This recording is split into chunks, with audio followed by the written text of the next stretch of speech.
and I'm excited to be able to talk some Dodgers baseball tonight. And then we'll be talking about addressing some of the news just in particular first before we get into a lot of the fun stuff, which does include talking a little bit more about free agency, who should the Dodgers get in the bullpen, as well as the part of the show that I think both you and I are most excited about, and that's the Rule 5 draft, guys, because that is very rapidly approaching. So let's start off with the main breaking news for the Dodgers, and one that's a little bit surprising to this point, but if you understand the player of who he is and the exact role and contract situation, it makes a little bit of sense. First, the less noteworthy news: Tony Gonsolin, who was designated for assignment by the Dodgers recently, elected free agency. He is now a free agent and can sign with any organization. I think both you and I absolutely wish Tony Gonsolin the best of luck going forward. He has been somebody that has been a really good pitcher for the Dodgers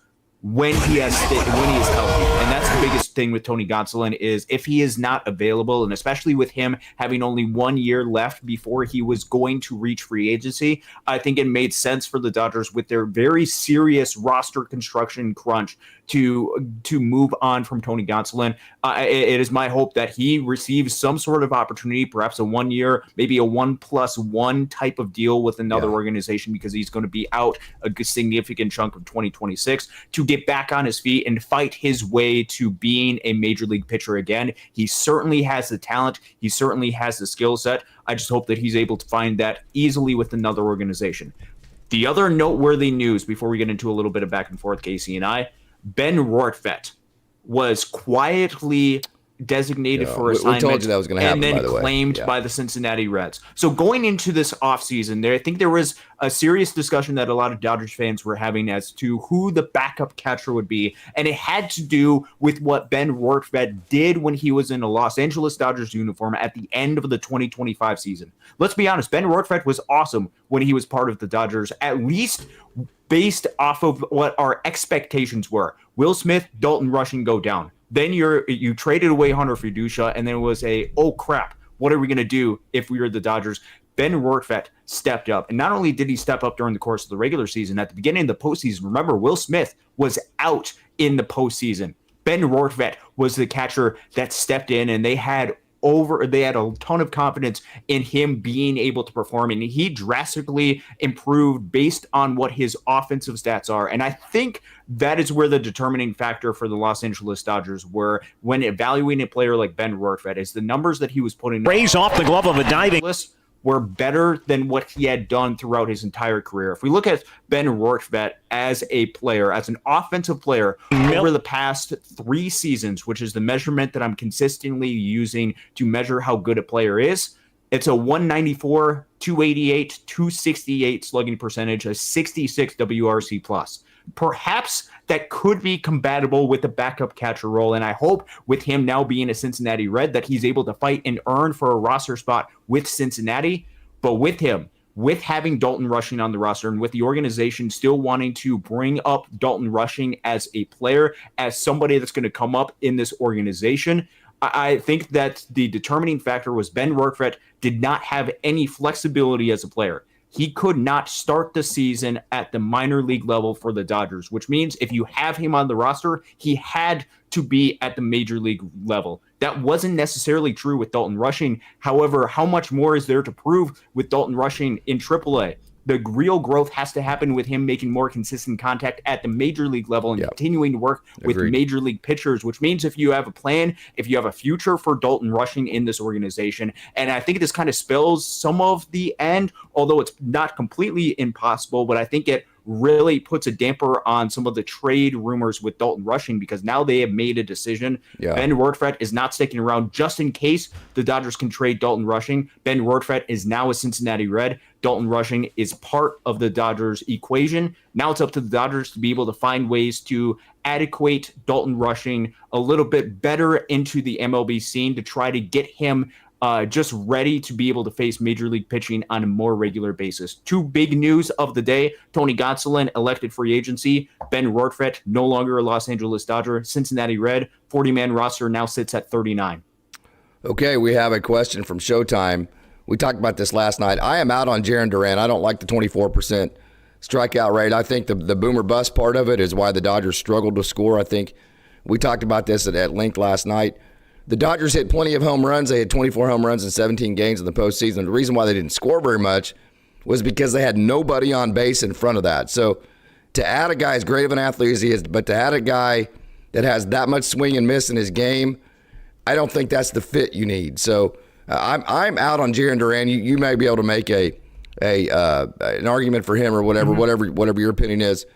And I just don't even think Byron Buxton is going to be in play for the Dodgers, but that's kind of where I'm at. But yeah, Byron Buxton would be a fantastic pickup, but I don't think he's going to be available. So any part of that you would pick through there. Okay, so let's talk about Jarren Duran first. First, he's a really good player, and I think he's probably a better hitter production-wise than somebody like a Steven Kwan, but on a little bit more of a marginal way because of the power production that he has. Over the past 3 seasons, Jarren Duran, 276, 339, 471, with a 121 WRC plus. That is better than Steven Kwan's 108 WRC plus that he has put up over the past 3 seasons. So if you're looking for just a pure offensive number over the course of 162, who is going to be or likely to be the better hitter, Jarren Duran is a really good answer to that. Also, he actually does extraordinarily well against right-handed pitching, a 138 WRC plus against right-handed pitching. I think if you're looking for somebody that can really hit against right-handed pitching,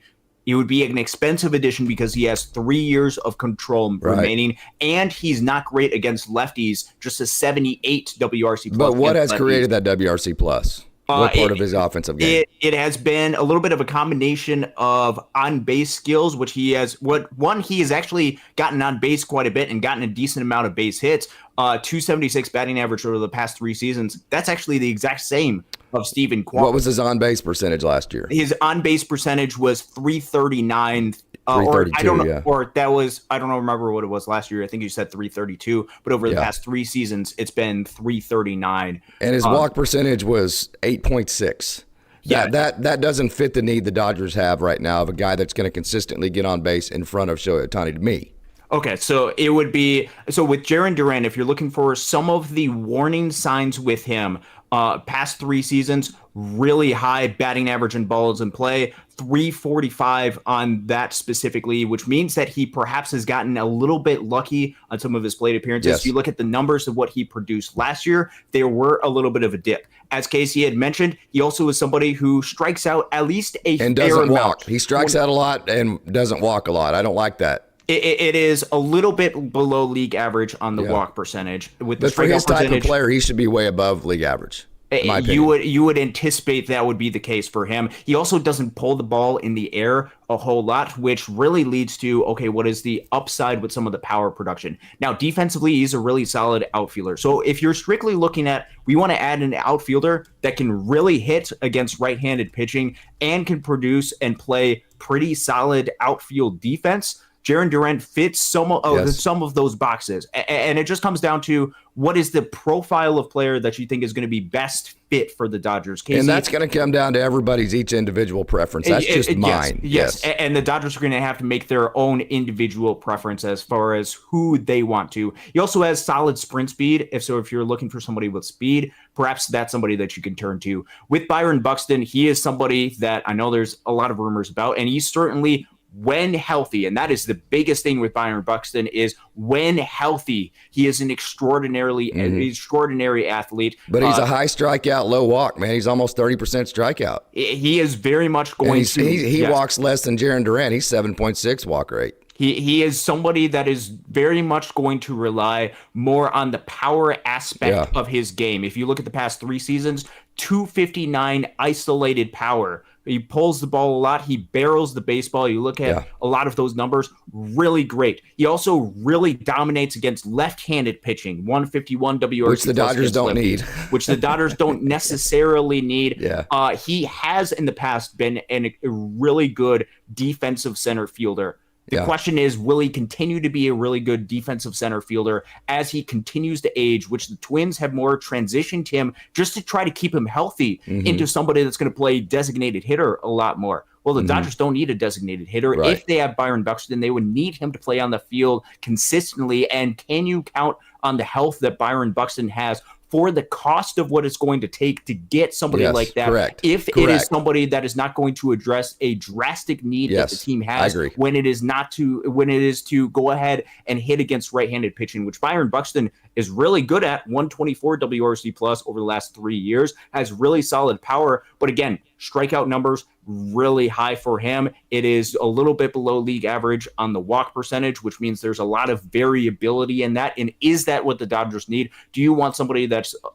is a little bit of a question mark in center field just because of his health and what he's been able to produce, that doesn't provide extraordinarily consistent results, that can provide a lot of impact, a lot of power to his bat, but perhaps a little bit more consistency? Is that going to mesh well with the Dodgers lineup that already has some of those question marks with guys like Pages and Teoscar? I think the deal is for the price. I mean, like, for what you're going to have to give up for him, does the profile and what you're actually going to get from a consistency basis, do those two aspects match? I think that's the question for me. That is the big question with Byron Buxton, and I think there could be better alternatives that the Dodgers could go down. He would be somebody that could potentially move to center field, and you could have Andy Pages in right field and Teoscar in left field. So if that is one of your main goals, he could check one of those boxes. And he has been, this is not to degrade Byron Buxton, he's been an extraordinary talent throughout his career. And he, under his contract, I believe he's got 3 years. It's about $15 million per year, which is very reasonable enough for a team to be able to take on, which means the prospect cost in order to get him is going to be expensive because the contract is reasonable enough for a guy like Byron Buxton. That's where things digress. Literally, like 31, 32 is like literally where the regression starts. I mean, you can just... That's not an opinion. That's just what happens. And do you want to add too many of those players to your roster? Those are the big questions with Byron Buxton. Again, if you have an opinion, hey, I like Byron Buxton. He's a really good player. I think the Dodgers should add him. I think there's a lot of valid points that you could point to. The question is, do you think that's going to be the best fit for this specific Dodgers roster? I think with him, you throw out a package you're comfortable with. You know, not one that's just going to make you, oh, my God, I want to throw up. We gave up those players. I think you do kind of what you do a Kyle Tucker. You offer Kyle Tucker 7 years. You make him say no to it, which he will. I think you offer a Byron Buxton a package that you'd be comfortable with, and if he chooses to sign on your terms, then you do it. Yeah, but if not, then you resort to the fit type of player. Yep, if Minnesota is willing to give up Byron Buxton, because, that's what they did at the last trade deadline. They traded basically everybody except for Byron Buxton. If they're willing to do that, which we've seen the Dodgers make several trades with Minnesota last year for the James Outman and the James Outman trade that the Dodgers were able to go down. In the past, they've also done a trade with them to go ahead and get somebody, get the bullpen arm that the Dodgers were able to achieve. I don't know why I'm blanking on that. But the Dodgers have done trades with Minnesota, and if Minnesota is willing to, about the Outman trade, not the Outman trade, no, one back before that, Bazooka. They got him from Gratterall. Brusdar Gratterall. That's the name that escaped me at that point. They've done trades. Yeah, they've done trades with Minnesota before, so it's not totally outside the realm of possibility that they could trade again. But I think with that trade, it has to be more on the Dodgers' terms, which I don't think Minnesota is going to be desperate enough at this point to do that. I think they have leverage to be able to wait until the trade deadline or next offseason and still be able to get a lot out of Byron Buxton. Yeah, okay, so let's transition to closer. Okay, so here's my beef with you, Austin. Explain this one away to me. You don't want to give away prospects for a high leverage reliever, right? Because you think it's too volatile, right? I don't want to give prospects for the highest level of. I don't want to give them for the highest level of relievers because that's going to be a very extraordinary cost and not cost effective for the Dodgers. Okay. And then also you don't want to give the long-term contract and the free agency market to the highest level of relievers because that's not a good investment either. I think that you're in a little bit of a pickle. So how the hell do you go get an Edwin Diaz or Johan Duran if you're not willing to give up prospects or years on a contract? How do you get a guy like that? I think you just do without him. I think you just go through Shohei Ohtani's whole entire career in this dynasty without getting a certified closer. Because you don't want to take that risk? Is that where that's what you're telling me? Well, to be fair, the Dodgers in their run, What have the Dodgers done the past 2 seasons? They've won back-to-back World Series championships. Have they acquired a certified closer? They acquired Tanner Scott last year, who was supposed to be the certified closer, but he was not somebody who was able to step up into that actual role, which means that they were able to win a World Series without a certified closer. Now, that doesn't mean that that's the ideal circumstance that the Dodgers have or what they should initially do. But when it comes to these different evaluations, look, the reason why I'm hesitant and the reason why the industry is hesitant. So how do you get one is my question. How do you get a guy if you're not willing to go either side of that? I'm getting to that point in just a second. So the reason why I in the industry is hesitant on a lot of these contracts is specifically because relievers are incredibly volatile. And we've seen that very explicitly with somebody like a Tanner Scott, who the Dodgers gave a 4-year, $72 million contract to, and he was not good. Devin Williams, as you mentioned, to the Yankees, they traded him to be their closer. And he, at least in the first half, was not a good pitcher for the New York Yankees. So relievers are volatile. Why would you give up the top-ranked prospects when there are a lot of different options that you could turn to in both the free agency and trade market? That was my entire analysis at the trade deadline, was there are a lot of different options to where you don't have to go at the top of the board and you can still go out and get a really solid reliever to add to your mix that could help you go out and win a World Series championship, which I think some of my beef that I have with the Dodgers was not that they made the one trade that they did for a reliever at the deadline. It was the fact that they didn't go and reassure that with additional options to be able to turn to add to their mix, to add additional insurance at the trade deadline. So when it comes to free agency, giving out extended years is incredibly risky. It is something that I'm a little bit more willing to be able to do than I am going out and trading the high-level prospects in years for those type of deals, because I think the trades for the high-level prospects and the guys that other organizations are going to want should be reserved more towards like the Steven Kwans or like the offensive players or starting pitchers that can really help your mix and make it really solid. That being said, the relief pitcher market this year, especially right-handed relief pitching market, is extraordinarily deep, which means that there are a lot of different options the Dodgers can turn to. So how do you get an Edwin Diaz and how do you get a Johan Duran if you're not willing to give up prospects or lengthen contract? How do you do it? Well, with those how do you get a closer that's not buying on the bargain bin, which I don't want to do with Shohei Ohtani?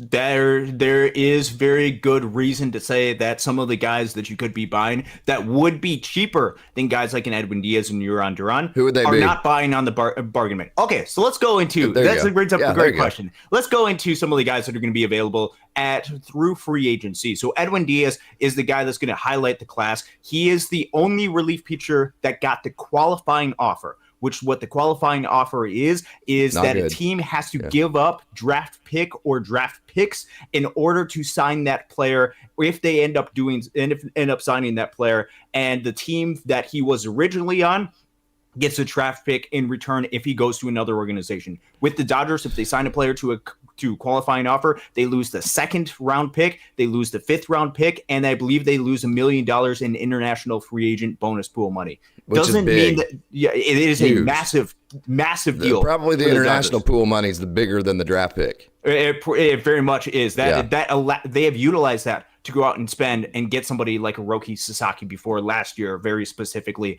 Doesn't mean that the Dodgers will avoid that at all costs, but that is a very important evaluation with Edwin Diaz. He's at the top of the market, but let's just go through some of the names, and then we can dissect some of the numbers of some of the players that are part of this market. So Devin Williams is probably the number 2 on this list. You mentioned he had a bad season with the New York Yankees last year. However, if you look at his times, the second half of the season, and with his numbers in Milwaukee, they are extraordinary and some of the best in the game of baseball. And there's so he had about a bad 3-month span. He had a bad 3-month span, which could be some of the volatility, which means if you sign somebody like... It could be it's cold in New York and he's not... I mean, it could be a million different things. His wife could have divorced. I mean, there could be so many things. There are a lot of different reasons why somebody like a Devin Williams might have struggled. For 3 months. Some of the other guys that are going to be available, somebody like a Raisel Iglesias from Atlanta, You look at his first half numbers, not great. He was potentially available at the trade deadline, didn't end up getting moved. You look at his second half numbers last year, he was one of the Who best. are we talking about? Raisel Iglesias. Okay. He was the closer for the Atlanta Braves. You look at his second half numbers last year, some of the best in the game of baseball by a relief pitcher over the second half of the season. Raisel Iglesias, been a closer, older. He's not going to cost years, but very well could fit in that role. And some of the numbers compare or are potentially better than Edwin Diaz and Devin Williams. Good. Because I don't want the years. I want like 3 years. Yeah, so like Tanner Scott didn't hurt as much because it's only 3 years. And I think he'll bounce back anyways. Yeah, Tanner Scott could bounce back. With Raisel Iglesias, he's entering into his age 36 season, which could be a little bit scary. Dodgers signed some older relief pitchers, but looking over the past 3 seasons, Edwin Diaz has put up a 2.48 ERA. Devin Williams, 2.91. Raisel Iglesias, 2.62. Yeah. Right in line with a lot of that. He's got a higher chase percentage than both of those. The strikeout percentage is down, but you look at the walk percentage, it's a sub 6% walk percentage for Raisel Iglesias. Yes. And he can go out and get right-handers and left-handed batters. That's one alternative option. Dude, you need to be a GM. You always come up with these alternatives that are perfect, man. I'm like, oh, screw you, Brubaker. And then I listen for 5 minutes. I'm like, damn, that makes sense. Oh, this is just the start. This is just scratching the surface of guys. And I'm pretty stubborn, and you always talk me into it. All right, so let's move past Raisel Iglesias because perhaps he is. You look at his age and you say, hey, that is not somebody I want to turn to. One name that's going to come up pretty often is somebody like a Ryan Helsley. Now, point blank, Ryan Helsley was bad last year. He was not good for the St. Louis Cardinals, or at least was a diminished version of what he was for the Cardinals. He went over in a trade to the New York Mets. He was somebody that we had talked about at the trade deadline. He actually did worse for the New York Mets, just was not good. However, overall, throughout the span of the past 3 years, still a 3 ERA for him. He's able to get a ton of whiff, a 33.3% whiff percentage, strikeout percentage of about 29%, swinging strike percentage 16%, and he is a high velo guy, 99.5 with his velo, really good at getting right-handed hitters out over the past couple of seasons. If you notice something in some of the things that either the Mets or the Cardinals were working on that the Dodgers could fix, which that's a big thing that we don't understand, is what did the Dodgers actually see? And they're like, hey, we can go ahead and tweak this and get it to where he can go back to the form that he has. He could be somebody the Dodgers turn to. Going into some of the other couple of... Before you go on, how long of a contract would you have to give Devin Williams? I'm stuck on him. I love Devin Williams. I just think the Dodgers would fix him, and we'd have the best version of him, and it'd be lights out.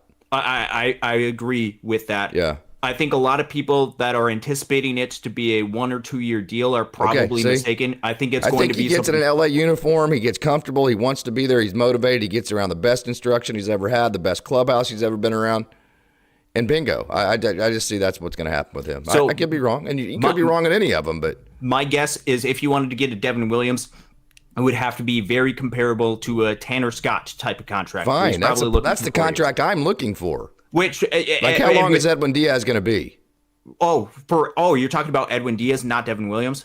No. I'm saying I'm comparing the two. Okay, this is why I would rather have Devin Williams. Yeah, I think Edwin Diaz would probably be a little bit more expensive than Devin Williams just because of the track record that Devin Williams. I don't care about money. I'm talking about length and contract. Yep, and I think it's both money and length in years. So I think with Edwin Diaz, he probably has 1 or 2 more years than a Devin Williams. So Devin Williams would just be slightly cheaper than somebody like an Edwin Diaz, and just a little bit less years, which I think could fit really well with the Dodgers. And especially because Devin Williams, with as good as he is, doesn't have the qualifying offer attached to him. So you wouldn't be losing out international bonus pool money. You wouldn't be losing out on any of the draft picks that you could have, which the Dodgers last year, they actually prioritized in some of the trades, going out and getting some draft picks. They got a draft pick, I believe, in the Gavin Lux, Mike Sirota trade. They got an additional draft pick that I think they used for Charles Davalin. Yes. Yeah, in that That's how awesome the Dodgers are. The Dodgers got Mike Sirota and Charles Davalin for Gavin Lux. Yes, get the hell out of here. Yeah, I mean, Jesus.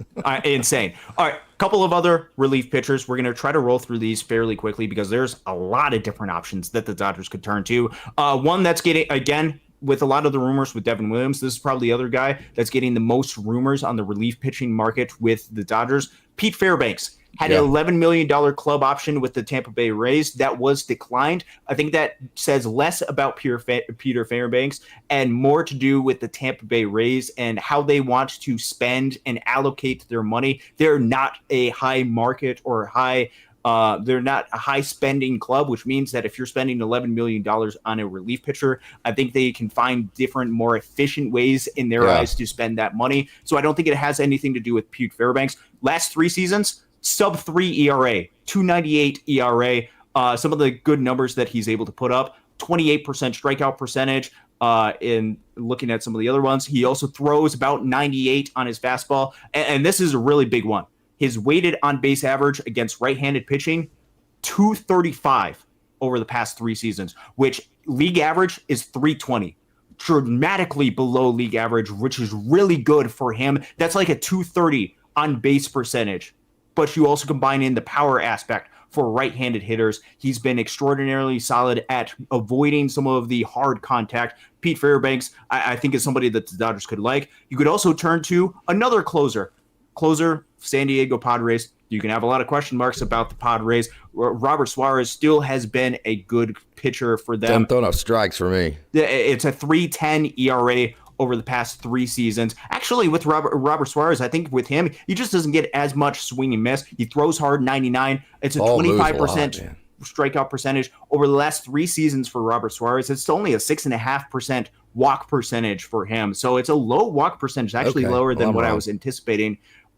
He doesn't. Maybe give it's up just every time contact. I see him, his ball moves so much the Dodgers know better and they don't swing at it. And I have a jaded view of it. It very well could be that, which the Dodgers would have to do a little bit more research of. How does he do in more of the higher leverage type situations? So he is another one of the options that the Dodgers could turn to. A couple of other guys that I want to roll through. Emilio Pagan was the closer of the Cincinnati Reds. Not the highest of name, probably more of a plan C, D, E for the Dodgers, but still a 3.27 ERA over the past several seasons. Would likely be more of a 1-year type of deal, 35 years old.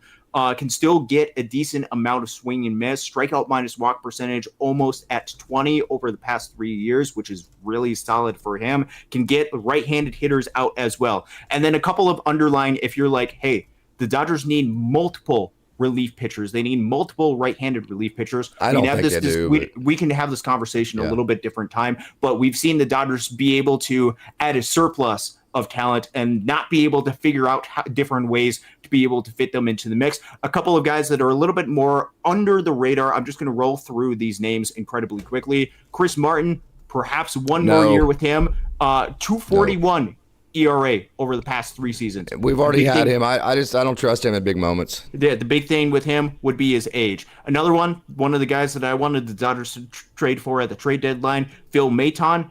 Really solid ERA, 3.15 over the past 3 seasons. Really good swing and miss. Last year, really solid season for Phil Maton. A couple of the other ones, one that's going to go completely under the radar, but you look at the numbers that he has, and I'll let you do your own research into the numbers for him.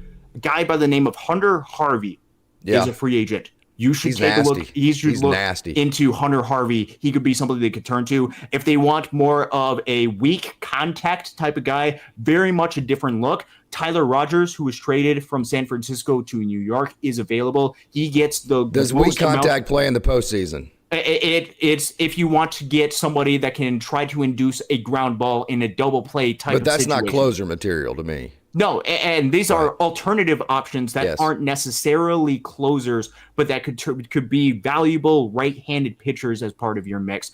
Those would be a lot of the main guys that I would turn to. There's a lot of other names that are part of the mix that you could potentially have some interest in. Just a lot of other guys that are going to be available. If the Dodgers see something that is valuable, even if the numbers the past couple of years don't necessarily reflect it, there's a lot of different options that they can turn to. I think those are guys if you want 2 relievers. Yes, I think that is correct. So then it comes down to... You got to get the Devin Williams or the Edwin Diaz first, and then you can go to a Tyler Rogers, I think, second. Yeah, it comes down to, okay, with your closer? Do you want to go for the high quality, like and Edwin Diaz or Devin Williams or somebody like a Rysel Iglesias, if you don't want to go for the full years of an Edwin Diaz or a Devin Williams? Perhaps a Pete Fairbanks or a Robert Suarez, one of those guys, then you can take a reevaluation of your roster. Perhaps if you have to use some trades and pull from some of the depth within your pitching, perhaps then you can look at the next tier, more of the Matons, the Martins, the Hunter Harveys, the Tyler Rogers type of role to be able to add some additional depth to your relief. The Brock Stewart acquisition. That's something like that. Just to add further depth, because there's some question marks to the right-handed relievers on the staff with Stewart, with Evan Phillips, with a Brusdar Graterol, as far as what they're actually going to be able to produce for the Dodgers. There's a lot of room to grow to add right-handed pitching that can get right-handed hitters out. They have a lot of depth at the minor league level, but how much actual MLB talent do they want to add to their roster to be able to help reinforce that? And how much reliance do they want to put on some of the guys that might be coming back from injury towards the end of the season? Kyle Hurt, River Ryan, Gavin Stone. Stuff, guys like that. It's going to be a big question and evaluation as to what the Dodgers are comfortable with. But there certainly is a lot of options to where the Dodgers don't have to sign Edwin Diaz and still get a late inning closing option. So, having said all that, those are all the options. We wanted to cover all those. Wonderful job there, Austin. That's incredible that you can just pull that out like that. I don't know how you do that because you're a statistician. It's awesome. But having said that, when you put all the years into it, the fact that the Dodgers need to go A team in terms of a closer, we've seen that. But yet you don't want to go like 5 years, probably like Edwin Diaz, over $100 million.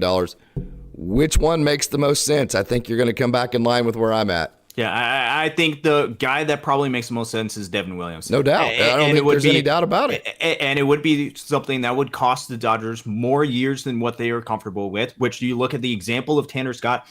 That was probably more years than what they were comfortable with. But I am willing to give up on some of the years, especially like the way that the Dodgers have with payroll, to where they can absolutely cover that. And with some of the financial flexibility that is coming off the books from the contracts that are coming off this past season, to where I think they can make somebody like, I know they can make somebody like in Devin Williams work. And if he's the best option that you can turn to, and it doesn't require utilizing some of the resources from your farm, you can utilize that for other areas, like addressing the need for the outfield. I think this is the one that makes the most sense for the Dodgers. If it is something where, though, he's looking or the trade deadline. You could look at it for the trade deadline, but I'm just saying you save your prospects in case you need to overpay at the trade deadline. Absolutely, you save them for areas of need, because there's no guarantee that Devin Williams, like there was no guarantee that Tanner Scott was going to be elite. There's no guarantee that Devin Williams is going to be elite as well. So I think you look at him first. If it is something where he cost 5+ years, I think that's when he makes the pivot to somebody like a Rysel Iglesias or somebody like a Pete Fairbanks. And then I would add one of those guys. And then you go, hey, Tanner Scott, we need you to actually be Tanner Scott next year. yes. You are still going to be relying upon Tanner Scott. Hey, Edgardo, we need to learn how to throw something that's not straight right down the middle, that's very hittable. You know, that kind of deal. Yes, absolutely you do that. And then I would take a look at where your roster is. And if you could add somebody like a Hunter Harvey, I think that would be a really sneaky addition for the Dodgers to be able to have. He's in addition, though. He's not. He would not be. That was my problem with Brock Stewart. I didn't have a problem with picking up Brock Stewart. Yes, but he needed to be in addition to. It's like you didn't get the guy that he was in addition to. That was my problem with that. Yes.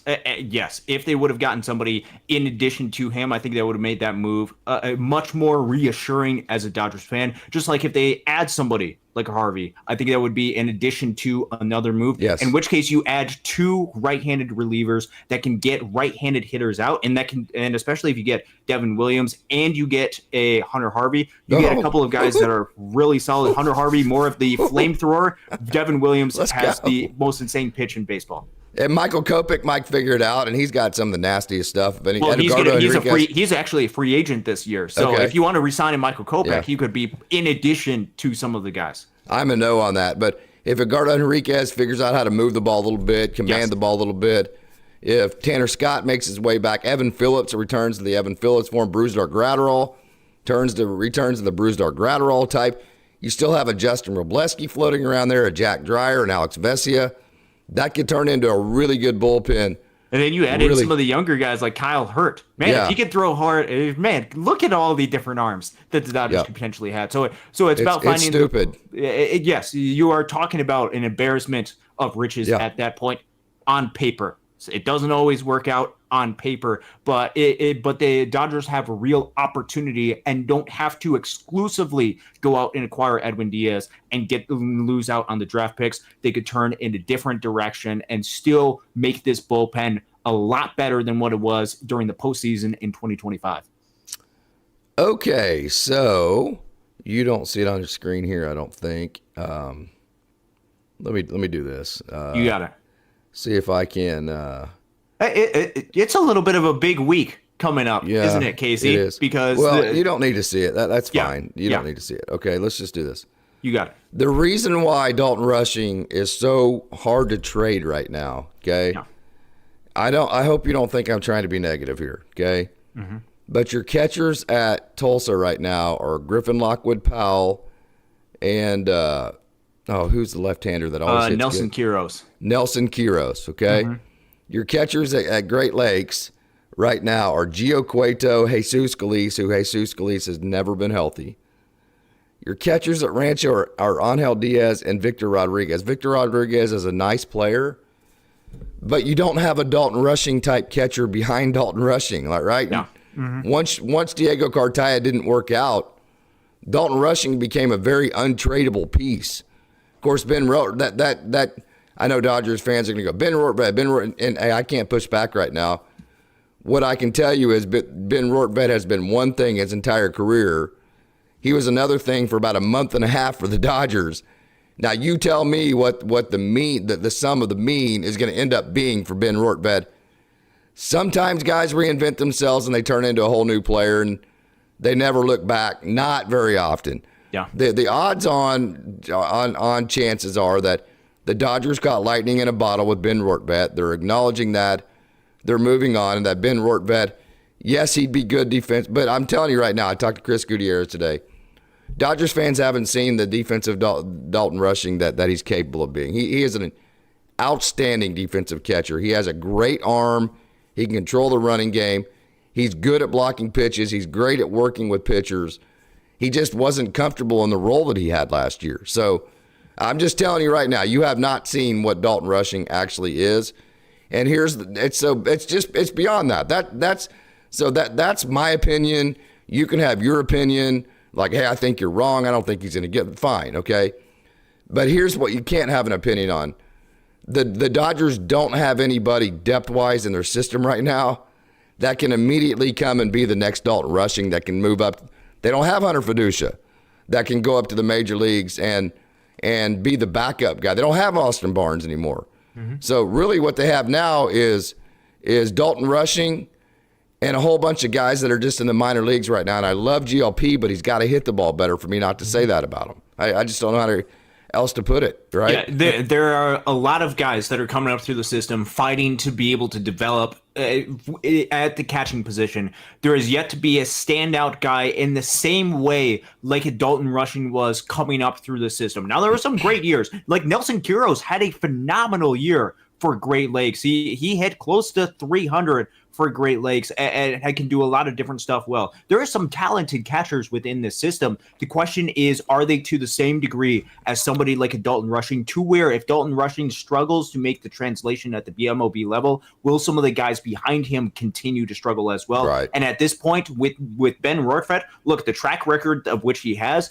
he overperformed when he was in the Dodgers by uniform. a massive margin. And you look at the track record with Dalton Rushing, especially at the minor league level, which you can have very serious question marks whether the track record at the minor league level is going to translate to the major league level. But it is consistent with Dalton Rushing that he consistently goes out there and hits, and he has consistently made a ton of progress behind the plate. And if he is somebody where you have control of him over the next 5 to 6 years, he is somebody that can be of very serious value for the Dodgers as an organization, especially as you get into the later years of Will Smith. You need, as an organization, to be able to have an answer for Will Smith, even though Will Smith is going to be under contract.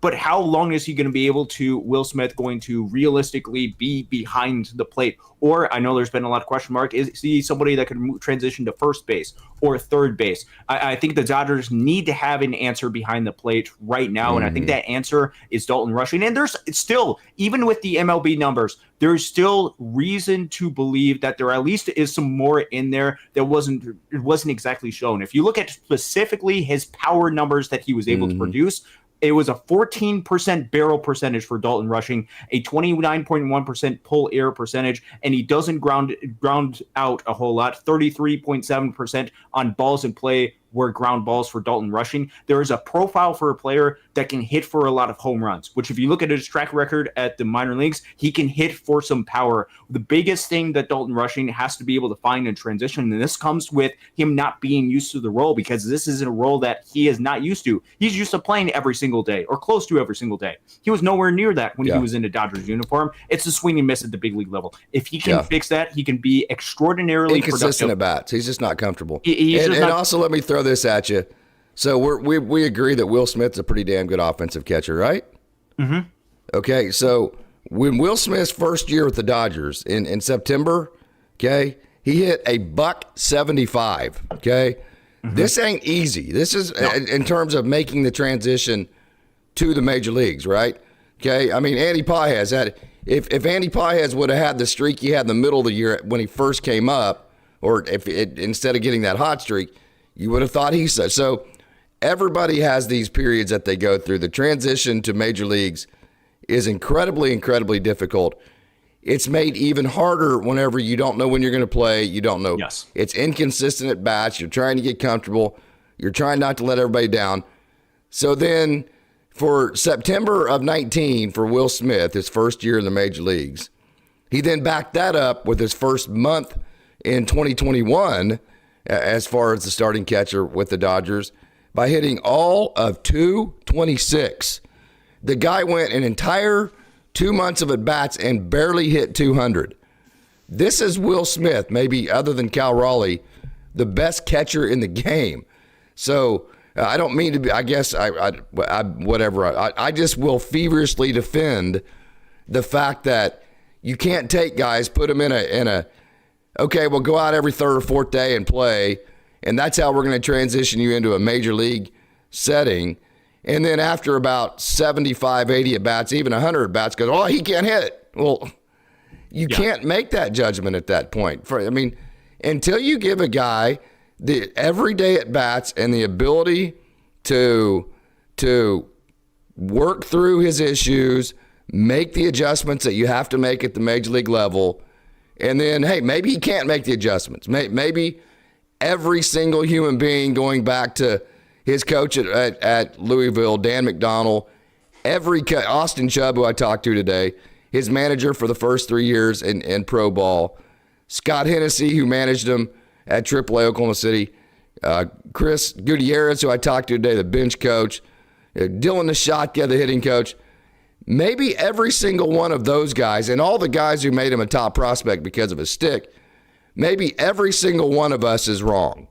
Or maybe he's had an inconsistent role, and even guys like Will Smith have taken time to adjust to the adjustments needed to be made in the major league level. I choose to go with the second route. So that's kind of where I'm at there. I choose to go to the second round, and even if he does continue to struggle, guess who can take 2/3 of the plate appearances and all of the postseason role if you needed to? That's Will Smith. Will Smith is some of the insurance that you'd be able to have. It's also a little bit of a curse for Dalton Rushing because it prevents him from being able to have some of these consistent at-bats. That is the dilemma. How do you provide a little bit more opportunity for Dalton Rushing? Could there be a little bit of playing time to get Freddie Freeman off of his feet as he gets older? Perhaps. Could there be a little bit more plate appearances at the catching position? Could there be a revisit of the outfield role? I'm not anticipating that, but they're going to be creative now that they have him part of the organization to find ways to get him more consistent at-bats, or at least to get comfortable in the role that he is. I think he wasn't comfortable. Whatever role he has, he'll be better role. at it next year than he was this year. I'll just promise you that, right? Yep. I still believe in the talent of Dalton Rushing. As he was coming up and as he made his debut in the big leagues, he was somebody that I say that I had some of the most, if not the very most confidence in as a prospect coming up to the system. Sometimes it does not work right away, but especially if he can cut down on the swing and miss, which is the biggest thing with him, if he can get comfortable and cut down on the swing and miss, he's going to be an extraordinary talent and a very good player. And the Dodgers are going to be happy that they held on to a talent and player like Dalton Rushing. We have selective memories too. So the last 28 bats, all the at bats in September, which 28 bats in a month. I mean, at bats in a month. I mean, come on. Yeah, you got to take advantage of your opportunities. I get it. It sucks, but that's the role Dalton Rushing has. So you got to take advantage of them. But in September, Austin, he had 28 at bats and 13 hits. Dalton Rushing posted a 286 batting average in his entire last month that he got to play last year, and he had an OPS that was about 15 points below 800. So he showed that he was making the offensive adjustments. He hit 286 in his last 28 at bats, which is an entire month, the entire last month that he played. And again, hey, it may not, but again, I'm going to say this again, that I don't see the Dodgers going out and I know they went and got depth piece catcher for the Tigers. That's actually Rule 5 eligible. We're going to get to here in a minute. Yeah. But they don't have a talent like Dalton Rushing behind him.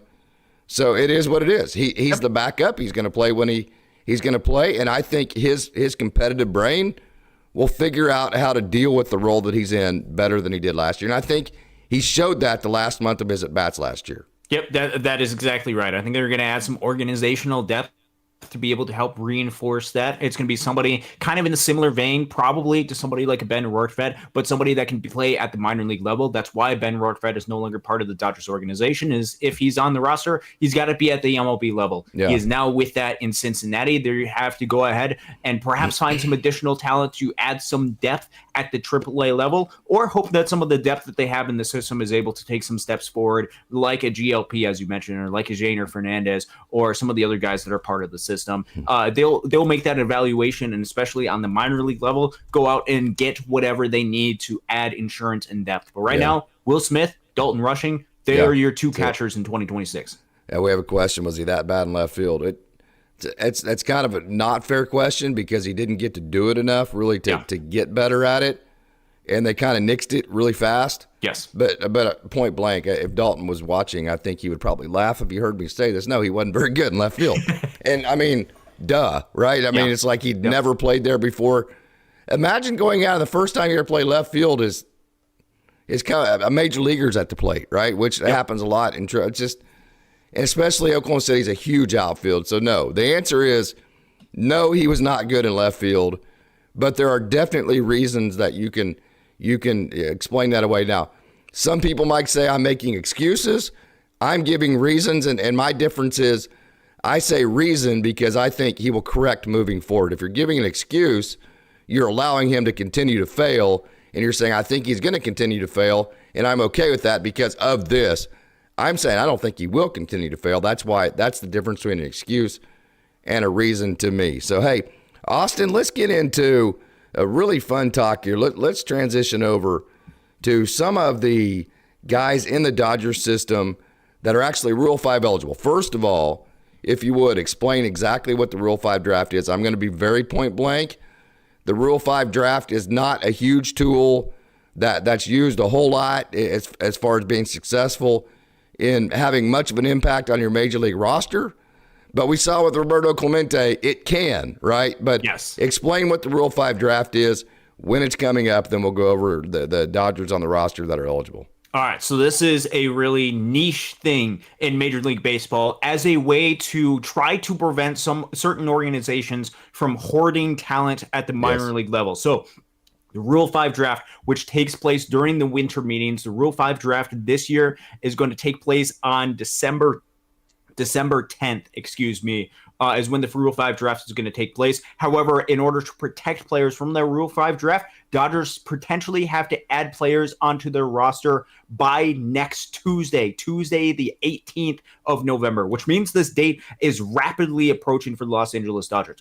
You might be asking, what is the Rule 5 draft? Rule 5 draft, as I had mentioned, is a way to prevent major league teams from hoarding prospects at the minor league system. So in order to understand this, you have your 26-man roster, which includes players at the MLB level, and you have your 40-man roster, which includes the players at your MLB level and some players at the minor league level as well. Once a player reaches a certain amount of years, and I can't remember if this is 4 or 5 years. I think it's dependent on 6 years for international players. It is 5 years for college players. Yeah, 5 years for college players, 6 years for international players before they're able to be eligible for the Rule 5 draft. By the time that they reach that threshold, and that is the number of years that they're part of the system, they 4 years for 19 or older. 4 years for 19 or older, and then what is it? 5 years. Let me back up here. I'm sorry. Let me get this right. I had this wrong. Yep. Okay, so 4 years for 19 or older, and I always forget this because it only comes around one time a year. Actually, let me. Okay, so 4 for players 19 or older, 5 for players 18 or younger are not protected on the 40-man roster. Okay, yes. So there you go. Yeah, so there we go. Those are the accurate number of years. So forget what I said, and what Casey and I said earlier. It's 4 and 5, depending on how long is your age of when you joined an organization. If you are not added to the Major League 40-man roster by that time period, you are eligible for what is the Rule 5 draft. So the Rule 5 draft takes place during the winter meetings. It is an opportunity for players to select players that are not on Major League Players' 40-man roster to add them to their 26-man roster. So player not on the Dodgers 40-man roster, if another organization looks at that talent and says, I want you part of the organization, they can select a player from the Dodgers roster. They are now not part of the Dodgers organization because they're not part of the 40-man roster for the Dodgers. They are now part of the other organization's roster and then would have to stay on their 26-man roster for the entirety of the season. That's the catch. That's why nobody gets taken, because you have to go from not even being on your own team's 40-man to being on the other team's 26-man roster, and you have no minor league options in that 1 year. That's the catch. That's why it doesn't work very well. And that's the very tricky thing. Now, there's some things that you can do to try to work around that. You can sit players on the bench, which is why a lot of times you see relief pitchers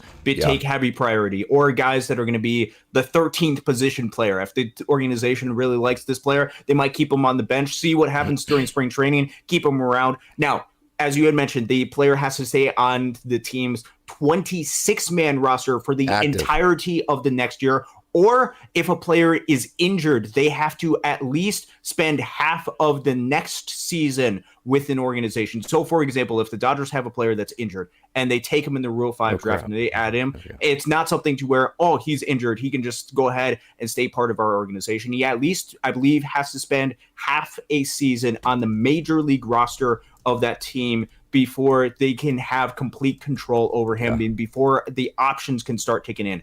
Now, typically in the Rule 5 draft, there is anywhere between 10 to maybe about 20 players at most taken in the Rule 5 draft. It usually is in the 10 to 12, maybe 15 total range total of players, not total players taken from an organization, total in the entire system. But it is a way in which players have exceeded and have been taken in the Rule 5 draft and have exceeded and had big league careers. So if there are players that are part of the Dodgers organization in which they want to prioritize making sure that another team does not take that talent from them and they want to actually use those players, this is the time. And by Tuesday at 5 p.m. East Coast time, the Dodgers have to protect certain players from the roster, and there's a large list of players that are going to be eligible for the Rule 5 draft, so I think it is worthwhile to cover who those players are and who are some of the guys that potentially could be the most likely to be selected from another organization and most likely to be protected by the Los Angeles Dodgers. So for all the players that the players that are 19 or older when they sign, that have been in minor leagues for 4 years and are still not on the 40-man, for all the guys who sign younger than 19 after 5 years if they're still not on the 40-man, then if you don't put them on the 40-man in that offseason, then they are eligible to be drafted in the Rule 5 draft, which is why we say, like, last year the Dodgers, they put Alex Freeland on the 40-man roster. That's why we say they protected him from the Rule 5. That's what that means. So for any of these guys that are eligible for the Rule 5 draft, if the Dodgers put them on the 40-man, they are then protected from the Rule 5 draft because they can't be taken in the Rule 5 draft. So I hope let's give a very noticeable example for the Dodgers. Yes. This time last year, who was the guy the Dodgers protected from the Rule 5 draft? It was Jack Dreyer, the Maytag Jack Dreyer. Which we called, he was by the one way. that protected, and we I very called. much. Yeah, we did very you call much, it too? Yes, I'm giving it up to myself on that one. I'm the only human being on earth that called that one. And that was dead on with Jack Dreyer. I'm proud of myself from that one, brother. I'm going all straight up douchebag on that. I'm proud of myself for that one. And that's because we recognize and we see what the Dodgers see. And this is not just about us being able to see. It's about seeing the talent and trying to identify guys that could really help the organization and fit into the roster. He was protected from the Rule 5 draft. He made an impact from the Dodgers. Last year, Garrett McDaniels, who we actually didn't cover because I didn't realize, and it didn't say on Fangraphs that he was actually eligible for the Rule 5 draft, was selected by the Los Angeles. He got returned. Lakers. That's all right. He got returned to the organization, so he's back part of the organization. And now we have to figure out who's actually eligible and who are some of the guys that we think are going to be protected. So do you want to run through this? I got them right here. It's not on your screen, but okay. So if you go to Fangraphs, if you just type in Fangraphs roster resource and go to the Dodgers, or just type in Dodgers roster resource. Yeah. Go to the Fangraphs, and then if you look right here in the MLB service time column, you'll go all the way down and it says R5. That means Rule 5. So Peter Hubeck, Roque Gutierrez, Jared Karros, Maddox Bruns, Christian Romero, Jose Rodriguez, Ronan Kopp, Lucas Wepp, Antonio Knowles, Ryan Sublette, Jermaine Rosario, Kelvin Ramirez, Brandon Neek, and Ronaldo Yin. Those are the guys that are eligible. I know you put pitching wise. Okay, so I'll let it couple. You put Jacob Metter on there. I didn't see him on here. Yeah, as far as the research that I have, I believe that he is eligible. We'll go ahead and skip over him. There's a couple of names that I have a little bit of uncertainty about, which doesn't have it on Fangraphs, but I think could potentially, because it's very technical with some of the rules. But a couple of guys, Nick Nastrini, possible, but the guy that I'm most curious about, because it is actually possible for you to be taken multiple times in the Rule 5 draft, and that's Garrett McDaniels. And we'll get into why, because I will go over some of the numbers. I don't know if he's eligible the year after he was taken. The reason why I bring this up is because Shane Victorino, actually enough, was taken in the Rule 5 draft twice, 2002, then was returned back to the original team, and then taken in 2004. That's not back-to-back years, so I don't know what the technicality is with back-to-back years, but it is possible to be taken twice. Those are a lot of the pitchers that are part and eligible for the Rule 5 draft. Looking at some of the position players at the AAA level is guys like Austin Gauthier, eligible last year, and Noah Miller.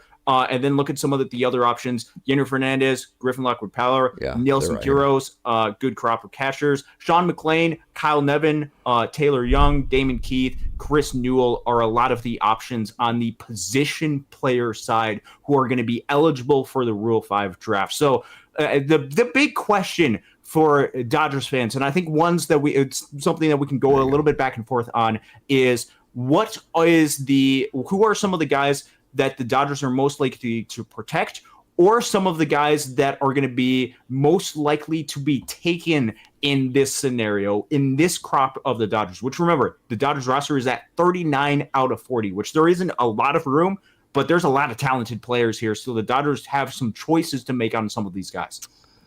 I'm usually pretty good at this. I called Ryan Noda about 3 years ago. I actually called Jose Hernandez. I called Gus Varlin, and I called Jack Dreyer last year. So I'm usually very in tune with this. I can honestly say Jose Rodriguez, let's get into Jose Rodriguez, would have been the guy that I would have said is pretty much a slam dunk. I think Michael Grove is eligible for the Rule 5 draft too, because he just was DFA'd. He's on the 40 he's a free agent now, and so he's not going to be eligible for the Rule 5 draft, but he can sign with any organization. So Jose Rodriguez here, I think he would be the one slam dunk for me that would have gotten taken. And I got this new draw program, and I don't know how to erase all this crap, so I apologize for that. But he is the guy that I think would have been taken. Now, he is injured right now. He's in a boot. This is a guy with over 7-foot extension. This is a guy that has what looks like a crossfire, but it's not. He has maybe the best changeup in the minor leagues. I'm not exaggerating. When it's in the strike zone, he struggles to throw strikes. I'm not going to lie to you about that. But if you're a team like that doesn't have to win next year, and you can give Jose Rodriguez all next year to make major league adjustments, he definitely has the changeup, 96 mile an hour, 97 hour fastball, both a sinker and a four seam. He has starter stuff. He's been a starter in the past. Jose Rodriguez is a guy that I would not even hesitate to take. Now that he's in a boot, I think that's interesting because I think that could play to his advantage, because now to get him in your system, you don't even have to have him on your 26-man roster all next year. You can put him on your 26-man roster, move him over to the 60-day IL when spring training starts. Now there's really no risk with Jose Rodriguez. Yeah, no, Jose Rodriguez is somebody that I've been circling for a couple of years now because of the talent that he has. Actually, I went back and listened to a little bit of last year's Rule 5 draft show. He was my dark horse pick for the Dodgers to protect. Now, the Dodgers didn't end up protecting him, but you saw some of the fruits of the talent that is Jose Rodriguez, who started the year at Double-A after spending the end of 2024 in Great Lakes, started the year with Tulsa. You look at his ERA at the beginning of the year in Tulsa, it was not good, 8.25. You look at every single underlying metric and say, oh boy, this guy's a good pitcher. 320 FIP, 396 expected FIP. Both of those are 24 and 30% better than the league average. He had a 35.7 strikeout percentage in Tulsa. 55% better than the league average strikeout percentage. And the big number with Jose Rodriguez is his swing and miss stuff. Swinging strike percentage is the stat with Jose Rodriguez. With swinging strike percentage, if you are not familiar, is the number of swings and misses that you generate per pitch that you throw. Yes. It was a 17.9% during his appearances in Tulsa. That was 53% above league average. He just spent 12 innings, and they looked at the numbers, even with the high ERA. They said, this guy, we need to send him up to the AAA level. Look at the AAA level. 4.71 ERA does not stand out.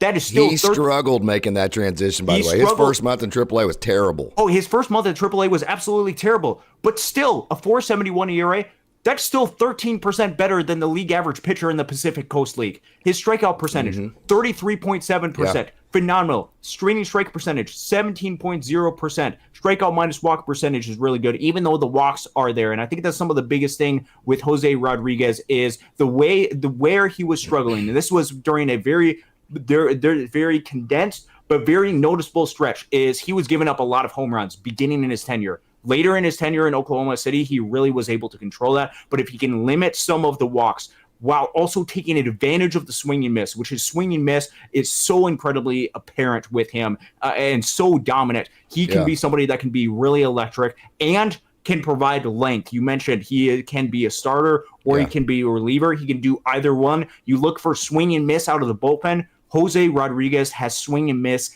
in abundance. And if he is healthy, if he is somebody that can ready go, which I don't know technically the status with Jose Rodriguez as far as his health going into this upcoming season, but if he is healthy, he is among some of the most talented pitchers in the game of baseball because of his uniqueness with gathering swing and miss. And if you want to add swing and miss to this bullpen, Jose Rodriguez is a must protection for the Dodgers. Yeah, man, for me too. I love the guy to begin with. He's always smiles. He's just a great dude. Oh, such a good guy. Yeah, he is. That's number one, but man, he is really good. Another guy that really inconsistent. I mean, Ronan Kopp is a guy that you're looking at here that nobody has more sizzling stuff. I mean, his slider is ridiculous. And, you know, I've sat behind it 2 or 3 times, and I've messaged with Ronan after I've watched, and I'm like, dude, you're throwing a cutter, man. I mean, he said, no, it's a slider. It's just I'm able to manipulate. I said, well, do you try to manipulate it? He says, no, I just throw it. Sometimes it comes out of my hand different. And so I asked Dave Anderson about that as pitching coach in Oklahoma City. And he said, hey, see, that's the slider there. He said, you know, some guys, the harder they throw a slider, the less spin it has, the less movement you get, which would be like a bullet cutter. He is unique because the harder he throws his slider, the more movement he gets. So sometimes it comes out of his hand, and he's not like that one there. It didn't come out of his hand well, so it didn't have as much movement. So he has more of a bullet shape with the slower sliders and more of the dominant shape with his faster sliders, which is awesome if you want to get swing and miss, but it's not awesome if you want to try to control it consistently. So point blank, Ronan Kopp has not figured out the execution piece. He had about a month and a half, maybe 2 months, to where he was totally dominant, even at the AAA level, and then he went right back to walking guys and having performances that his problem is whenever he has a performance go sideways, it goes completely sideways on him. It's not like he just gives up 1 or 2 runs. It's like the whole thing goes sideways on him. So if I was another club, I love Ronan. If he watches this show, I hope he understands I'm just being fair. I have to be. I wouldn't take him because I don't think the execution piece is there. But if somebody did and said, you know what, we're going to try to clean that up at the major league level. We have a whole year. We're not going to be in contention next year. I wouldn't blame them for doing that. Is that a good way to put that, you think? I would not blame them for doing that and taking that risk if that is something that they wanted to take that risk. Because with Ronan Kopp, the talent is absolutely there. And the swing and miss stuff, if you talk about swing and miss stuff with Jose Rodriguez, he's able to get the swing and miss stuff on a per-pitch basis. Ronan Kopp's just able to stack up strikeouts consistently. Let's look at him last year. Last year, it was a big year for Ronan Kopp because he came up through Great Lakes in 23, went to 24 in Tulsa and struggled a bit and took a little bit of a step back. This past year, some of the results actually were pretty good, aside from one very, very key statistic with Ronan Kopp, which is what we will get into. Let's focus primarily at the AAA level because that was the jump that he made. He pitched last year 25 and 2/3 innings at the AAA level, 4.56 ERA, 16% better than the Pacific Coast League pitcher, 3.62 FIP, 4.18 expected FIP. Really solid underlying numbers, and that's because of his strikeout percentage. At the AAA level, a left-handed pitcher with a near 36% strikeout percentage is really rare to be able to find. He can get some swing and miss, 13.3 swing and strike percentage, 25% better than the league average. He actually generated a decent amount of ground balls too, about 52%. The biggest thing with Ronan Kopp and the biggest drawback that he has and continues to be the thing that if he's going to make the next steps at the big league level, which is going to provide a little bit more consistency, he has to get the walk numbers down. Well, and then the problem with the walks is, yes, he has strikeout stuff, but if you look at that leg kick, they still second, third on him. Yes. That delivery, I mean, you can count it. You want to be 1-4 to home plate. Just count, get your stopwatch out and count from the time that he starts his windup till the time that the ball hits the catcher's glove. And he's like 1-6, 1.5. So if you walk guys, they're going to steal second, then they're going to steal third, and then you have to have a strikeout. So if you're not going to hold runners on, if you're going to have a big leg kick, then you damn sure can't walk guys. You can't do both of those. Does that make sense? Yeah, the strikeouts have to be able to go there at the big league level in order for him to be effective, because there's going to be areas in which big league players are going to be a little bit better at taking advantage of. They're going to be better at not chasing pitches outside of the zone. They're going to be better at not swinging and missing, which means that they're going to likely put a little bit more contact. They're also going to be, with his walk percentage last year at the AAA level, 17.4%. Yeah. That is too high for Ronan Kopp, especially with some of the other metrics. We got to be fair. I hate being negative. I hate talking bad. We got to be fair, right? Yep, and this is with the profile of Ronan Kopp. So a major league team could look at him and say, there is enough swing and miss on the left-handed side of the left-handed arm to where we can go ahead and take some sort of chance. And let's also look at the Dodgers' perspective and where they are at. And this was something that I think is one of the reasons why they decided to add Robinson Ortiz, who was going to be a minor league free agent, is the depth of left-handed relievers that are optionable. The depth that you have is Jack Dreyer, Justin Robleski, and now Robinson Ortiz, which means there could be a little bit of room for optionable depth that are left-handed. Right. And if the Dodgers wanted to had somebody and they believe, hey, we think we can turn this guy, and we think this guy has the highest ceiling out of the bunch, and we think that if we continue to work on him, he can continue to make improvements, because this past year he made massive strides. That could be something where the Dodgers could look at it and not say, hey, this is a guy we're going to immediately throw at the big league level. This is a guy we're going to continue to work with. And if we unlock something, this could have the highest ceiling type of floor or type of role for a left-handed arm. Ronan Kopp still has all the talent in the world. It's just the inconsistencies in certain aspects of his game in which MLB teams right now would take advantage of. If he can clean that up, big time. They would get worse. Yeah, no doubt. If he can clean that up, he can be a really extraordinary pitcher. Okay, so the Dodgers have a whole bunch of guys that's like, hey, if he got taken, I would understand what they were thinking. I don't expect it, that kind of deal. Yeah. Austin Gauthier is that guy for me. This is a guy that this time last year was lifting weights like crazy. He tried to add slug. It didn't work. About July, he came to a Jesus meeting with Dylan Nashotke as hitting coach. He came to Jesus meeting with Chris Gutierrez as infield coach. He was overthinking things. He just said, you know what, to hell with it. I'm going back to being Gator and doing that right there, hitting the ball right back up the middle, hitting the ball the other way, playing defense with one hand, not two hands. Yes, big boys play defense with one hand, not two. That was a huge difference, and playing downhill defensively. That was a big deal for both him and Alex Freeland. So Austin Gauthier is a guy that in the last, from the All-Star break on, he walked more than he struck out. So don't look at the first half of the season. Don't look at the overall numbers, because the first half of the season was horrendous because he was trying to do something that he's really not good at, which is be a slug type of guy, because he thought that would get him to the major leagues faster. Look at the second half. He went right back to walking more than he struck out, hitting the ball the other way, high on base, high average, all that kind of stuff. So, like if a Milwaukee wanted to take a guy or a team that has that type of offensive profile, wanted a bench player that can play the outfield and the infield, can play shortstop, second, third base, left field, any of those positions, that's a high bat to ball, going to put the ball in play. Austin Gauthier is a perfect depth piece for them. So yeah. I think it would be like, oh wow, Austin Gauthier got taken, but it's not out of the realm of possibility. It's not out of the realm of possibility. And as you had mentioned, his second half numbers after the All-Star break for Austin Gauthier hit 305, yes. 458 on base percentage with a 402 slugging. That's a 136 yes. WRC plus, a 22.4% walk percentage. When Austin Gauthier yep. is on, he is taking not just a lot of walks, he is taking an insane amount of walks with a 17% strikeout percentage for Austin Gauthier. That is the best version of him when he's walking a ton, when he controls the strike zone. He is able to put the ball in play a lot. He's able to hit the ball up the middle or to right field, getting those base hits. With Austin Gauthier, what was interesting about some of the numbers last year, there wasn't as much versatility as there has been in the past. But if he goes to another organization, I think he can really adapt to that yes. positional versatility really quickly. It's not an expectation at this point, just because some of the depth that the Dodgers have, especially at the second base position, to where I would anticipate the Dodgers protecting him. Totally could, because of the second half numbers were that good, and I still think Austin Gauthier is going to be a major league player. Again, he is the pinned story on my Twitter page. Go yep. ahead and read that article that I wrote, because he did something that only 20 minor league players have done since 2006.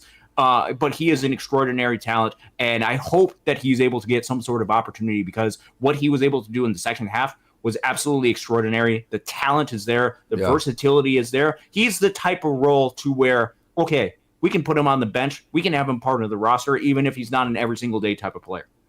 He has a defined skill set, Yes, hey, this exactly is who right. I am. He has a definition of who he is. And those guys are guys that, okay, well, this is who we are as an organization.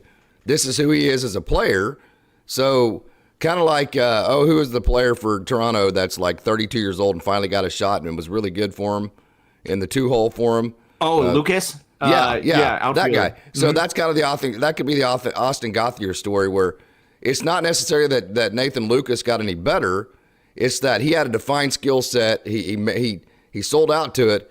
He found a team that valued that and was able to maximize that, and that's why it worked.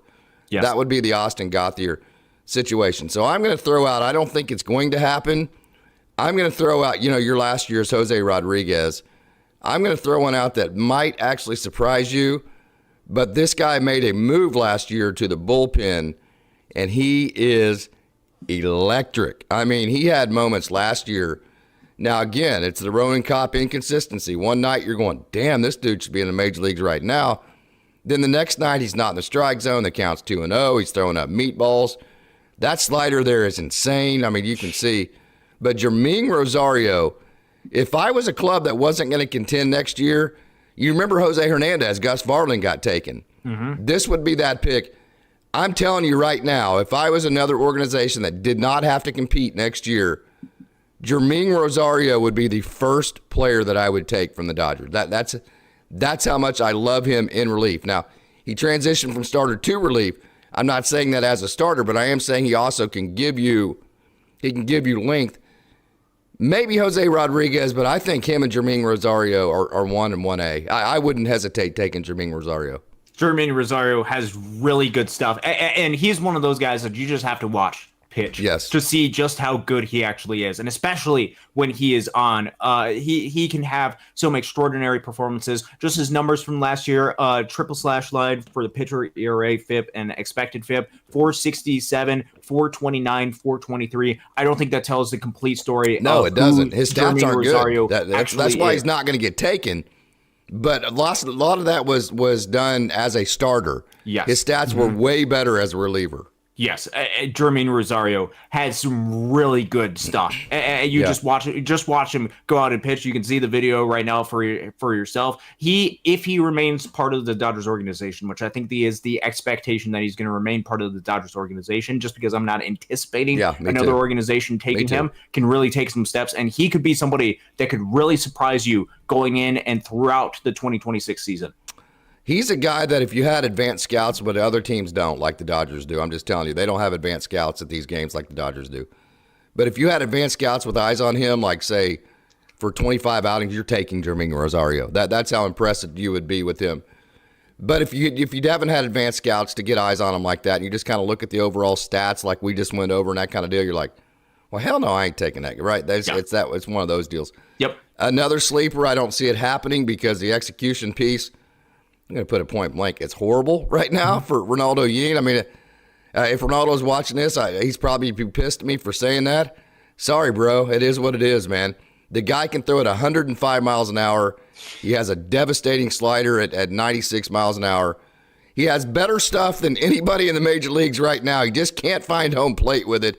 So he's not going to get taken. But if he did, it would be because he has elite upper echelon raw stuff.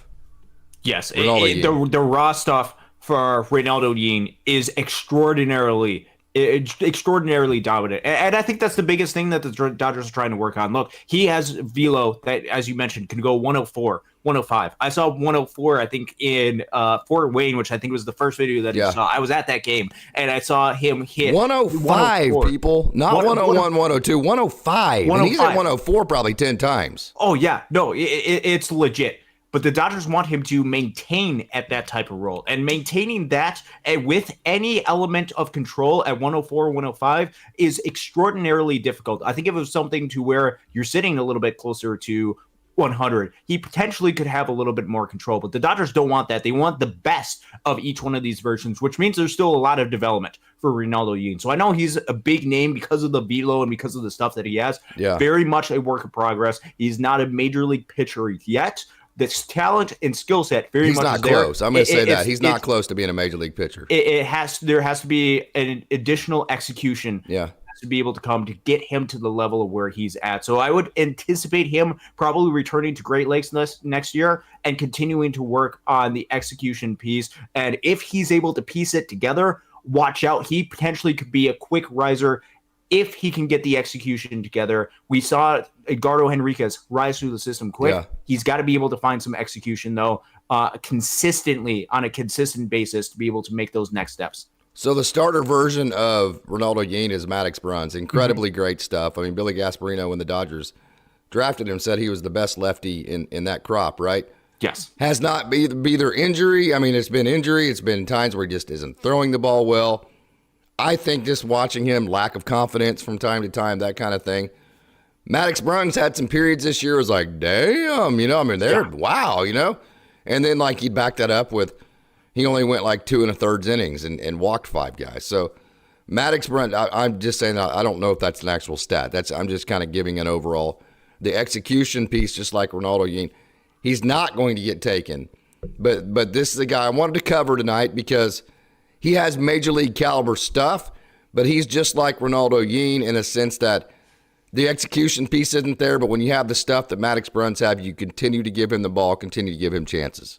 Yep, he is somebody is still very much in development. He's dealt with a lot of injuries over the past 2 seasons in particular. Did not pitch a whole lot in 2024. Started the season on the injured list in 2025 before he was returned to Great Lakes. This was actually his third year in which he spent at least part of a tenure with Great Lakes, which means it's just been a battle and a struggle to be able to find and adapt everything as part of his game. I think the talent for Yep, we just lost Austin. I don't know if he's going to come back. Extraordinary for the Dodgers. There we go.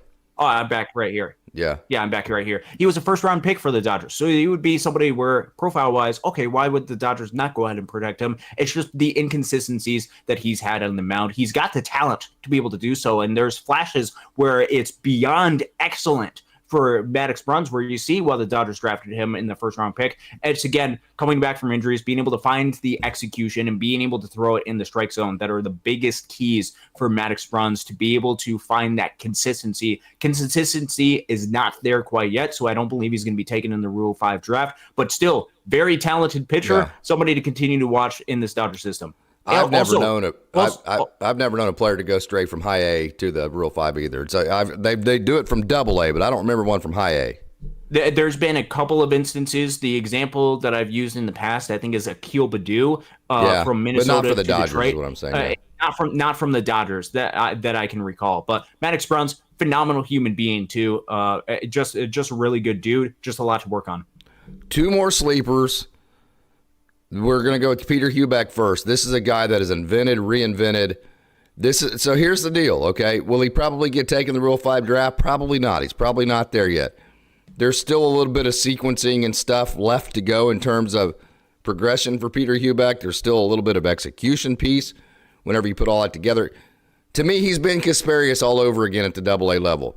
That's what Peter Hubeck is. I mean, when I watch him pitch and I just see his plight and the way he's done things, the way he's changed his sequencing, his pitches, I just see Ben Kasperius all over again. So I will be absolutely shocked, barring injury, if Peter Hubeck does not pitch in the major leagues, and probably for multiple years.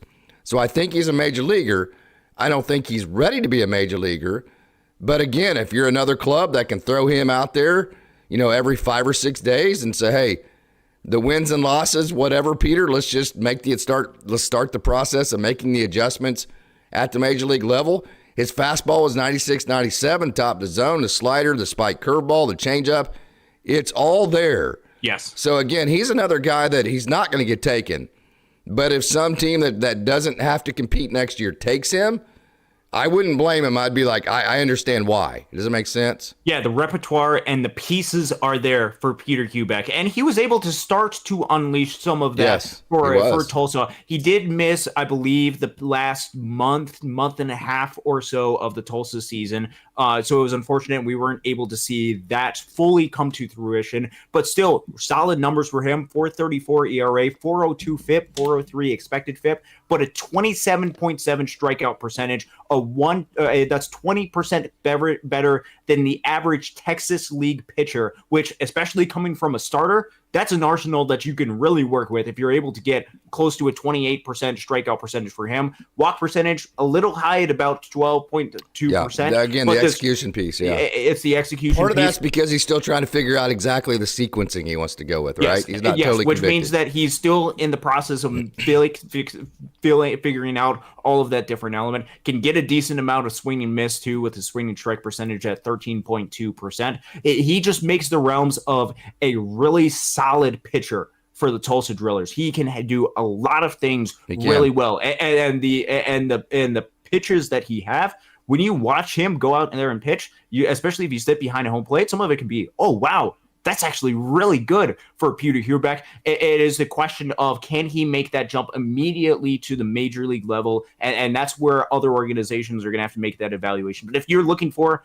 a starter talent, some part of that next wave of prospects within some of the realms of guys like a Jackson Ferris who are coming up through the system, guys like a Patrick Copen, guys that are part of the Tulsa starting pitching staff, Peter Hubeck is right in that mix and could be part of that next wave of Dodgers starters to be able to come up. Like we saw waves of the Gavin Stones and the River Ryans, Peter Hubeck is incredibly talented. Still a few things to be able to tweak to be able to get him to the level of what he is capable of. but he's not too far off.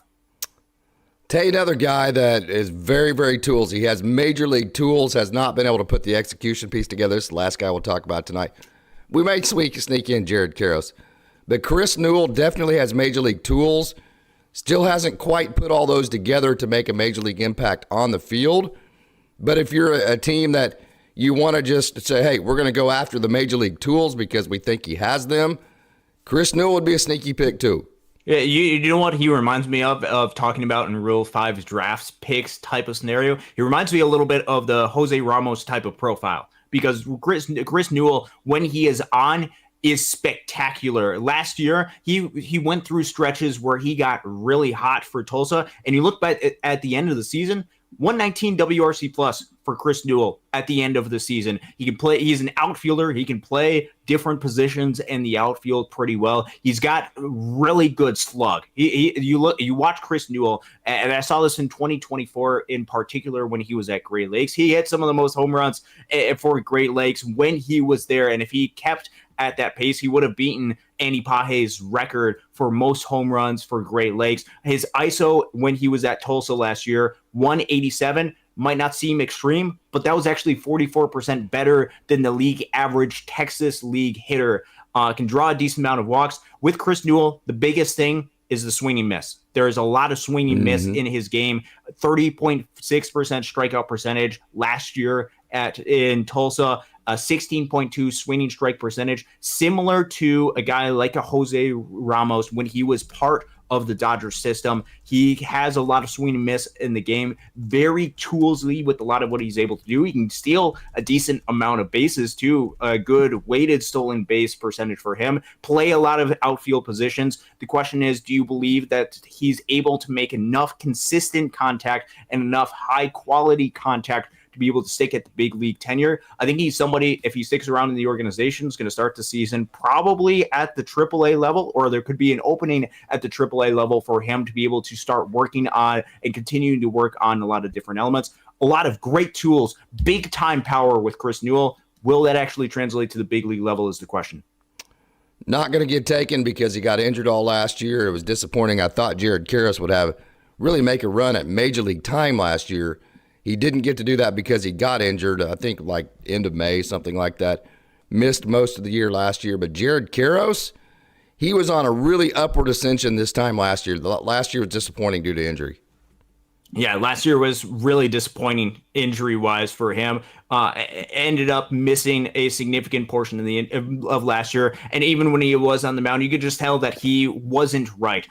When Jared Karros is healthy, and when he is on the mound, he is as good of a pitcher as that comes up through the system. He's got that insane curveball. He's got a lot of different good elements that he can use to take advantage and really dominate hitters. And this was especially apparent during the time that I got to see him when he was in Great Lakes. End of 23, pitched in the playoffs for Great Lakes, but during his couple of appearances that he had, 0.69 ERA for Jared Karros. When he returned to Great Lakes, he had only 7 appearances for him, a 1.59 ERA at Great Lakes. Then moved up to Tulsa in 2024. Struggled a little bit more, but still a 4.01 ERA, 3.65 FIP, 3.82 expected FIP for Jared Karros. I wouldn't pay too much attention to last year's numbers, only because we ended up figuring out that he had some sort of injury, yes, and he had to go and undergo some sort of surgery and stuff to be able to fix that. Jared Karros, once he gets back and once he's actually healthy, has the chance to be a really good, solid, quality arm for a number of different organizations, whether this is the Dodgers or another team. So because he is injured and because it's a very big question mark and because the most recent thing that we've seen from Jared Karros was struggles, I wouldn't anticipate him being taken in the Rule 5 draft, but that does not mean that he doesn't have talent. He has extraordinary talent, and he will hear the name Jared Karros again. He's just that talented, and he's going to find a way to be able to come back. Again, kind of like I said about Peter Hubeck, he's going to be in the major leagues as a pitcher as long as he stays healthy. But is he ready? Is it ready to be next year? That's what I would question. Which is why he's probably. I mean, he's not going to get taken unless somebody just wanted to say, "Hey, we think he's going to be a major league pitcher. Let's start that clock right now." Yep. And let's go. So, summation. We got about 2 or 3 minutes left. This has been a lot of fun. I didn't plan on going an hour and a half. it always goes as fast whenever we're together here. So yeah. Who do you actually do you think there's anybody that's realistic? Who do you think actually, if I had to pin you down, who do you think's actually going to get taken in this Rule 5? Okay, so I think the big name, this is the name that we mentioned up top. I think it's Jose Rodriguez. The big variable that could be a little bit of a question mark as to whether or not he's actually healthy enough and what teams evaluate on that. I don't have any information on that aspect, but the swing and miss stuff that he's able to generate is legit. If there is a player that the Dodgers are most likely to protect, I would put him at the top of that category. Going into a couple of other names that could be potential options, I think Ronan Kopp is part of some of the conversations. I don't think he gets to the degree where the Dodgers are able to protect him, but I'll throw one additional name that we didn't completely cover in this that remains a question mark as to whether he's eligible or not. And if he is eligible, I think there could potentially be a case for the Dodgers to protect him. And that's Garrett McDaniels. And let me point out the reason why Garrett McDaniels could be an option. I already mentioned that the Dodgers don't have a ton of left-handed relief depth on their 40-man roster to turn to outside of a Jack Dreyer, Justin Robleski, and now a Robinson Ortiz. But Garrett McDaniels, when he returned back to Oklahoma City, let me throw some of these numbers at you. He was good. 3.30 ERA, 39% better than the league average Pacific League Coast League pitcher. 4.33 FIP, 4.14 expected FIP, both at least 20% better than the league average. Strikeout percentage of 28.3%, well above league average. Walk percentage 13.4%, which means there's less walk than somebody like Ronan Kopp. So if you're choosing between the two, Garrett McDaniels could have a little bit of that advantage. Not quite as much swing and miss, but less walks that he's giving up. Swinging strike percentage, I should say, right around the same. Here's the big thing with Garrett McDaniels, and this is the big variable and question mark. Is he actually eligible? His ground ball percentage with Oklahoma City, 65%. Yeah. That is insane. If you're looking for somebody that can get a lot of ground balls, if you're looking for somebody that can get a good amount of swing and miss, if he's actually eligible, I think the Dodgers have to at least very seriously consider adding to some of the left-handed relief pitching depth, especially because Jack Dreyer pitched the most amount of innings that he's pitched in a long time. And this is somebody came back from injury, went from about 60 or 55 to 75 to 80s innings pitched. I don't remember exactly what the innings pitch total for Jack Dreyer was. That was an increased workload that he had. And Justin Robleski is after next year. Next year is going to be the last year that they can option him up and down. If they want to add to increase depth and get somebody that is a little bit more polished, perhaps somebody that's closer to MLB ready than somebody like the Robinson Ortiz, you can debate which one is more closer to MLB ready. He could be somebody that you could turn to. So I think for the Dodgers, I think I'm going to say they protect Jose Rodriguez just because of the talent. If Garrett McDaniels is actually eligible for the Rule 5 draft. Again, we don't know what the exact rules back-to-back years for the Rule 5 draft. If he is eligible, I could see the Dodgers protecting Gary McDaniels again. Those would be my two choices. It's a very close call on Austin Gauthier. I just don't think that they are going to make that choice. I think he is more of just because of the odds and stuff being low for protecting guys from the Rule 5 draft. But I think there's a decent enough shot that another team, especially looking at the second half numbers, goes ahead and takes him. And then going down the list a little bit, maybe a smaller percent chance, but perhaps a shot. Somebody takes a guy like a Peter Hubeck as well. There's a lot of talented players on this list. There's not as many that stand out as we have to go out and protect these guys at this point, because some of those guys the Dodgers have already protected, like in Alex Freeland, who is going to be on this list. So for me, Jose Rodriguez at that list. If Garrett McDaniels is eligible, I think he also gets protected.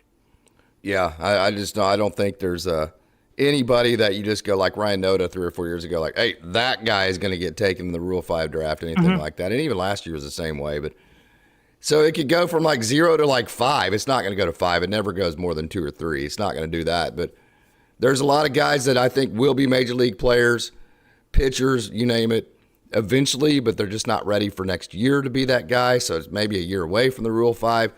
So just a lot of scenarios like that. So my number one guy, I think, would probably be Jose Rodriguez.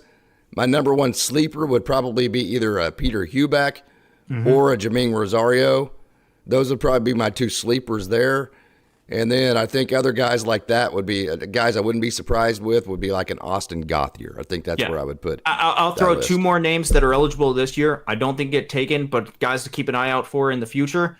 Lucas Wept. He missed a good chunk of last year for Tulsa, but he put up some good numbers. He can put up some really good numbers at the level. Relief pitcher, a part of the organization. And then a guy that I know you're a fan of, Kyle Nevin. He is somebody that is eligible as well. Keep an eye out for Kyle Nevin going forward because of the positions that he plays. He plays a lot of third base and first base with Freddie Freeman and with Max Muncy getting older. If Kyle Nevin can make some advancements, which he at least made a lot of advancements once he returned to Great Lakes and got healthy, he could be somebody that potentially could be an option. Not saying that he's the heir apparent of a Max Muncy or a Freddie Freeman. There's still a lot of work to do, but he's somebody just to keep an eye out for that's eligible for the Rule 5 draft this year.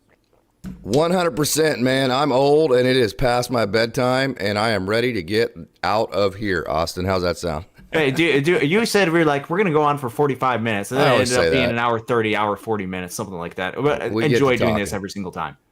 We get to talking, and when we get to talking, there's a bunch of BS that comes out of us, right? And then the next thing you know, it's an hour and a half. No, really, there is a lot of information to get to on this show.